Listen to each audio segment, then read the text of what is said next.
First, amid key attention, Senator John Kerry won a sweeping victory in the Super Tuesday Democratic Party's vote.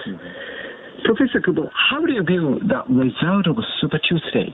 This is a very impressive victory for John Kerry. He won not only New York and Massachusetts, but also in Georgia and Ohio, where his opponent, John Edwards, was expected to do pretty well.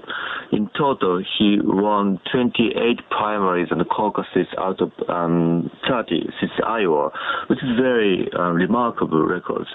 On March 2nd, he won in big states such as New York and California, by which the number of the delegates that he had acquired has become just overwhelming.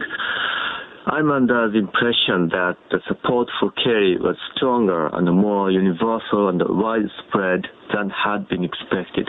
He proved that he was supported by the Southerners and that he was supported in a state where labor union is strong and the unemployment rate is high, such as in Ohio. Overall, it seems that the Democrats are more united than ever before. They used to be pretty good at infighting and revealing the weakness and the division of the party to the public and to the Republicans. But this year, they are different. The turnout at the primary was unusually high. They are so angry at Bush that many Democrats put so-called electability on top of their priority when they vote in the primary. With the results of the preliminary elections, as you mentioned now, it is most likely that Kerry will be the rival candidate of George W. Bush in the presidential election in November. Kerry is widening the wave of popularity today.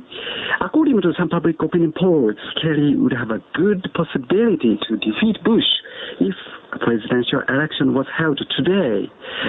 Do you think that Kerry will remain as powerful as he is today until the election day?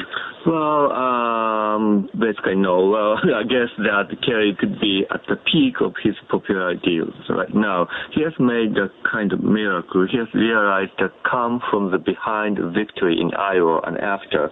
His surge since January was kind of dramatic, and he's enjoying the aura of electability now. However, at this moment, people don't know much about Kerry, but the media and especially the Republicans have started a thorough investigation of his past and his voting records in Senate.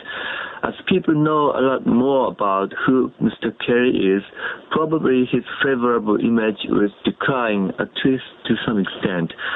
And starting this month, the Bush campaign will mount a large-scale TV ads attack on Kerry, which will also reduce the difference in public support between Kerry and Bush. Kerry is now leading Bush by about 10%, but the difference will be reduced. Now, you mentioned people don't know much about Kerry. And about Senator John Kerry. John Kerry is not well known, especially outside the United States. Reports say that he is a national hero of the Vietnam War, and he conveys his strong anti-war message. Could you give us more details of Senator John Kerry? What is his political background? What is his political principle? And what is the main point of political difference between Kerry and Bush? Yeah, as you said, the biggest appeal of John Kerry is that he's a Vietnam veteran and a war hero. He has been in the U.S. Senate for 19 years, so he's an experienced senator too. His voting record as senator is pretty liberal. He's against the capital punishment. He has been against the modernization and the strengthening of the American military. He threw a no vote for authorizing the military action against Saddam Hussein before the Gulf War of 1991. The Republicans will try to label him as a liberal. On the other hand, he voted for the capital gains tax. He wants to preserve the tax cuts made by George W. Bush to all, but those who earn $200,000 a year or more, while people such as Howard Dean wanted to repeal all of Bush's $2 trillion in tax cuts. This means that he's not very liberal on tax issues. His consistency might be criticized because he voted no to the Gulf War, as I said. Then he said yes to the war against Iraq last year. Then he was against the additional $87 billion funding for occupation in Iraq. Now he's criticizing Bush-Iraq policy. On another front, he says he is against the same-sex marriage, but he also said that he's against the Bush administration's attempt to revise the Constitution to ban it. He might be vulnerable to attack by Republicans that he has been flip-flopping, that he has been wavering, that he doesn't have a core belief. The last point, Kerry is not a terribly entertaining guy. It's not clear whether he can be so-called connected to the voters, as Mr. Reagan or Mr. Clinton was. And at one time, it was viewed that George W. Bush would be re-elected to the U.S. presidency definitely, as he was enjoying very high approval rates. However, the American public has been losing trust in Bush gradually over such issues as the justification of the Iraqi war. In the meantime, Senator John Kerry is becoming more popular across the country.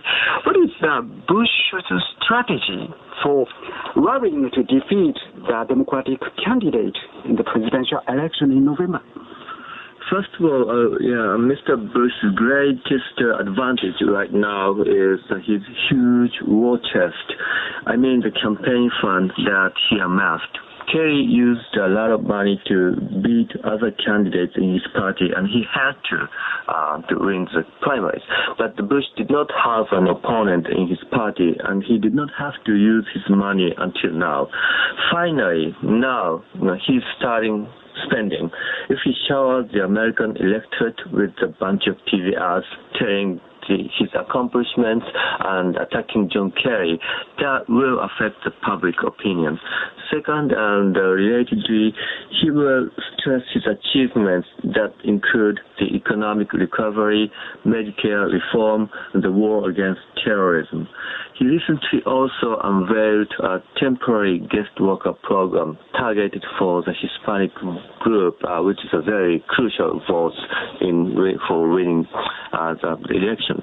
In any way, his basic theme is that he's a war president, that we are in the midst of war.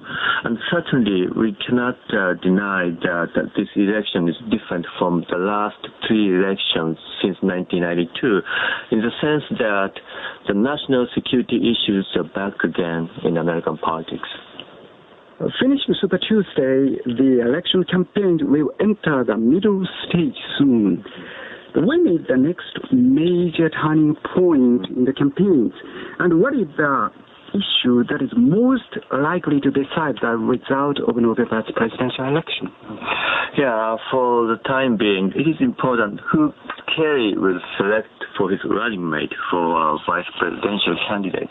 It could be John Edwards, who is strong in the South, or it could be Bill Richardson, governor of New Mexico, who is popular among Hispanic voters because he's Hispanic.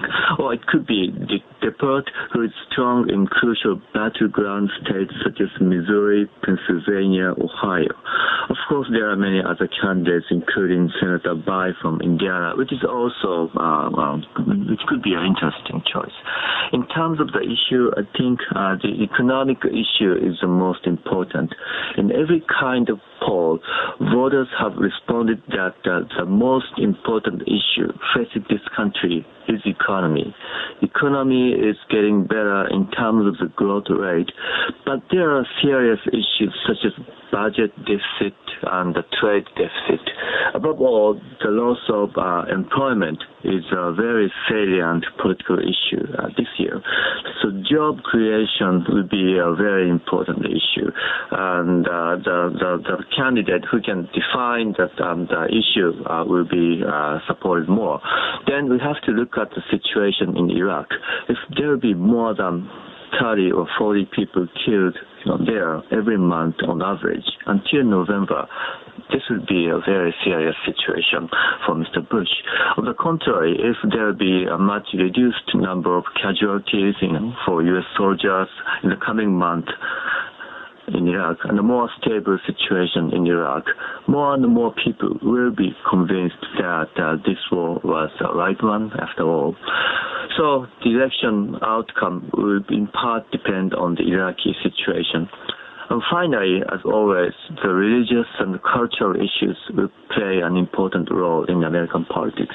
We already hear a lot about the same-sex marriage, and school prayer and abortion are going to be debated. It is important for Kerry not to look very far away from the mainstream of moral feelings, and for Bush, it is important not to look like a captive of the fundamentalist fringe religious right.